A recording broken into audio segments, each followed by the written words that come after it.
9 गोळ्या लागलेल्या असताना डॉक्टरांना 8 गोळ्या काढण्यात यश आलं आणि एक गोळी पाठीच्या स्पाईन मध्ये आज सुद्धा अडकून असलेला एक खेळाडू, अशा खेळाडूची कहाणी आज आपण बघणार आहोत.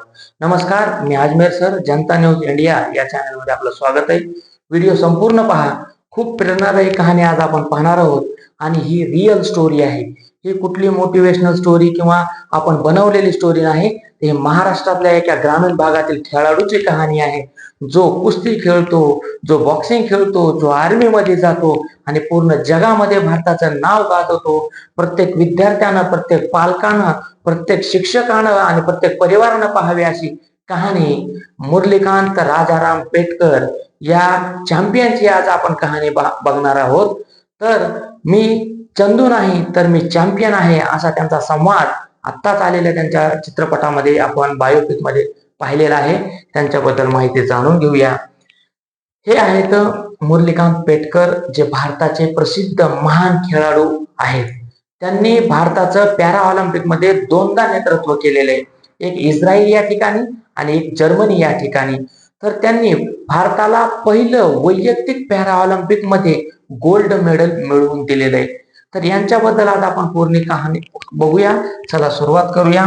यांना राष्ट्रपतीच्या हस्ते अगोदर पद्मश्री पुरस्काराने सन्मानित करण्यात आलेले आणि नंतर त्यांना देशाच्या अर्जुन पुरस्काराने सन्मानित करण्यात आलेले आहे. तर लक्षात घ्या मित्रांनो, जिद्द असेल तर कुठलीही गोष्ट आपण पूर्ण करू शकतात. लोक तर काय नावच ठेवतात, पण चला बघूया. त्यांचा 1965 बघा, 1965च्या भारत पाकिस्तान युद्धादरम्यान त्यांच्यावर काय झालेले, सैन्याचा ट्रक सुद्धा गेलेला आहे, म्हणजे वाहन गेलेले आहे. त्यांना 9 गोळ्या लागल्या होत्या, 9, आणि लष्कराचे वाहन गेले. पण लक्षात राहू द्या की डॉक्टरांना काय त्याच्यापैकी शरीरात त्यांच्या 8 गोळ्या काढल्या, परंतु एक गोळी त्यांच्या स्पाईन मध्ये अडकून राहिली. यामुळे त्यांना त्यांच्या कमरेपासून खालचा भाग जो आहे, पॅरालिसिस, अपंग झाला. तरीही तो माणूस खचला नाही. तर आपण आपल्या अडचणी आणि टेन्शन हे तर चालतच राहणार आहे, पण अशा माणसाची कहाणी बघितल्यामुळं जीवनाकडे बघण्याचा दृष्टिकोन बदलत असतो, माणसाकडे बघण्याचा दृष्टिकोन बदलत असतो. तर अपंग पाय होऊन सुद्धा त्या माणसाने खिलाडू वृत्ती किंवा लढवय्याची वृत्ती होती, लढण्याची जी जिद्द होती ती सोडली नाही, हार मानली नाही. आणि महाराष्ट्राचा हा हिरा सांगली जिल्ह्यातील इस्लामपूर पेठ या गावामध्ये जन्मला आणि ही महाराष्ट्राची शान आहे. बघा, त्यांच्याबद्दल आपण माहिती घेत आहोत. त्यांना राष्ट्रपतीच्या हस्ते पुरस्कार मिळालेला आहे. त्यांच्याबद्दल आता आणखी पुढे माहिती बघूया. मुरलीकांत पेटकर हे पॅरा ऑलिम्पिक आहेत, म्हणजे एक पॅरा ऑलिम्पिक एक स्पेशल स्पर्धा आहे, जे दिव्यांग खेळाडूंसाठी, डिफरंटली एबल स्पोर्ट पर्सन साठी घेतली जाते. तर या स्पर्धेमध्ये पहिले वैयक्तिक सुवर्ण पदक बघा, पर्सनल गोल्ड मेडल जिंकून देणारे भारतीय महान खेळाडू माजी सैनिक आहेत. 1972 मध्ये जर्मनी या ठिकाणी हेडलबर्ग येथे झालेल्या समर पॅरा ऑलिम्पिक स्पर्धेमध्ये त्यांनी पुरुषाच्या 50 मीटर फ्रीस्टाईल जलतरण म्हणजे स्विमिंग मध्ये भारताला काय केलेले, मेडल मिळवले आणि 37.33 सेकंदात हे टाइम पूर्ण करून त्यांनी काय केलेलं आहे, एक इतिहास रचला आहे. नवीन वर्ल्ड रेकॉर्ड बनवलेले, नवीन विश्व विक्रम केलेला मित्रांनो. आणि ही प्रेरणादायी कहाणी आहे. जन्म त्यांचा 1 नोव्हेंबर 1944 महाराष्ट्रातील सांगली जिल्ह्यात पेठ इस्लामपूर गावामध्ये झाला. लष्करी सेवेमध्ये त्यांनी बॉक्सिंगची आवड होती, खेळाची आवड होती, त्यामध्ये खास करून कुस्ती, आणि सैन्यामध्ये इलेक्ट्रॉनिक्स अँड मेकॅनिकल या कोर मध्ये त्यांची निवड झाली. पण त्यांनी स्वतःच चॅम्पियन बनण्याचं स्वप्न कधीही मोडलं नाही. ज्या अपुऱ्या सुविधा त्यांच्या जवळ होत्या त्यापासून सुरुवात केली. म्हणूनच म्हटलं जाते की जिथे आहात तिथून सुरुवात करा, जे काही आहे त्याच्यापासून सुरुवात करा, पण थांबू नका, आपल्या स्वप्नांचा पाठलाग करा. तर अशा व्यक्तींच्या जीवनावर एक चित्रपट बनलेला आहे आणि त्याच्यामध्ये जी त्यांची भूमिका जी आहे ते आपण पुढे बघणारच आहोत. हे त्यांचे फोटो आहेत, त्यांनी मिळवलेले मेडल आहेत आणि हे त्यांच्या व्हील चेअरवर बसलेला फोटो आहे. हा महाराष्ट्रातील, हा सांगली जिल्हा आहे आणि हा भारतातील त्यांचा नकाशा आहे. त्यानंतर सन्मान आणि पुरस्कार, पद्मश्री पुरस्कार त्यांना 2018 मध्ये मिळालेला आहे. देशातील सर्वोच्च नागरी पुरस्कारापैकी एक पुरस्कार आहे.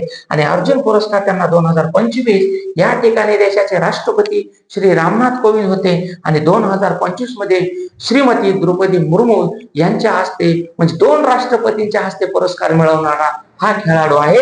आणि याचा आपल्याला अभिमान असला पाहिजे. जर्मनी या ठिकाणी झालेली ही हेडलबर्ग या ठिकाणी झालेली स्पर्धा आहे. जर्मनीच्या बाजूला अनेक या ठिकाणी चेक रिपब्लिक, पोलंड, त्यानंतर बेल्जियम आणि नेदरलँड हे देश आहेत. युरोप खंडामध्ये ह्या स्पर्धा झाल्या होत्या. आणि दुसरी स्पर्धा मध्य मेडिटेरियन सी, भूमध्य सागराच्या बाजूला असणारा इस्रायल, त्याची जी आता सध्याची राजधानी आहे तेल अवीव, या ठिकाणी ही ऑलिम्पिक स्पर्धा झाली होती. त्यानंतर त्यांच्यावर जे बायोपिक बनलेले आहे, तर प्रसिद्ध बघा अभिनेता आहे कार्तिक आर्यन यांनी त्यांची भूमिका ही केलेली आहे. आणि प्रसिद्ध दिग्दर्शक कबीर खान यांनी चंदू चॅम्पियन नावाचा चित्रपट बनवलाय. प्रत्येक विद्यार्थ्यांना ज्यावेळेस अपयश येईल त्यावेळेस त्यांनी चित्रपट बघितला पाहिजे. कारण की महाराष्ट्राला जे खाशाबा जाधव सारखे जे विजेते मिळाले त्यांच्यावर आधारित आणि असे रिअल चॅम्पियन आपण बघणं आवश्यक आहे. त्यानंतर 1968 पॅरा ऑलिम्पिक, ज्या ठिकाणी इस्रायलमध्ये तेल अवीव येथे झालेल्या स्पर्धेमध्ये त्याने टेबल टेनिस या खेळामध्ये भारताचं प्रतिनिधित्व केलंय. टेबल टेनिस, कुस्ती, स्विमिंग आणि बॉक्सिंग आणि पुन्हा सेनेमध्ये असा ऑलराऊंडर खेळाडू आज सुद्धा आपल्या महाराष्ट्रामध्ये आहे. आणि आपण त्यांची माहिती घेणं आवश्यक आहे. 1972चा तो ऐतिहासिक क्षण, ज्या ठिकाणी युरोपमध्ये, जर्मनीमध्ये त्याने भारताला मेडल मिळवून दाखवलं फ्रीस्टाईल जलतरण प्रकारामध्ये. आणि त्याशिवाय त्यांनी भालाफेक, त्यानंतर व्हीलचेअर, सॅलॉम ह्या स्पर्धामध्ये सुद्धा फायनल मध्ये नाव मिळवलेले. हा बघा, ह्या अभिनेते यांनी त्यांची चांगली भूमिका पार पाडलेली. तुमच्या डोळ्यामध्ये पाणी आल्याशिवाय राहणार नाही. आणि अशा आपण मोटिवेशनल स्टोरी आपल्या चॅनलवर कव्हर करत आहोत, म्हणून चॅनलला सबस्क्राईब करा. त्यानंतर बघा, हे आर्मी मधील त्यांचा हा फोटो आहे, हा कुस्ती मधला फोटो आहे. आणि हे सध्या पुण्यामध्ये राहिला आहेत, महाराष्ट्रामध्ये. एकदा तरी आपण अशा माणसा बद्दल चित्रपट बघणं आवश्यक आहे. प्रत्येकाला वाटतं की कोणता महत्वपूर्ण आपण चित्रपट किंवा मूवी बघायला पाहिजे, तर चंदू चॅम्पियन हा चित्रपट आपण अवश्य पाहावा. बघा, या ठिकाणी जर्मनी आपल्याला बघायचे, जर्मनी आणि या ठिकाणी हे झालेली स्पर्धा आहे. त्यानंतर भूमध्य सागराच्या बाजूला इस्रायल आणि या ठिकाणी तेल अवीव मध्ये झालेली स्पर्धा आहे. ही ऑलिम्पिकची रिंग आहेत, म्हणजे कड्या आहेत 5, आणि जगाचं नेतृत्व करतात. तर बघूया, युरोपचं नेतृत्व करणारी ही निळ्या रंगाची कडी आहे. आफ्रिका खंडाचे नेतृत्व करणारी ही काळ्या रंगाची कडी आहे. त्यानंतर अमेरिकेसाठी ही लाल रंगाची आहे. त्यानंतर आशिया खंडासाठी पिवळा रंग, ऑस्ट्रेलिया आणि त्याच्या परिसरातील इतर देश, ओशनिया प्रांतासाठी ही ग्रीन कडी आहे. हे ऑलिम्पिकचं काय आहे, एक त्याचं प्रतीक आहे कड्यांचं. ही त्यांची भूमिका आहे आणि प्रत्येकाला प्रेरणा देईल असा हा एक चित्रपट आहे. नक्की पहा. धन्यवाद. जय हिंद.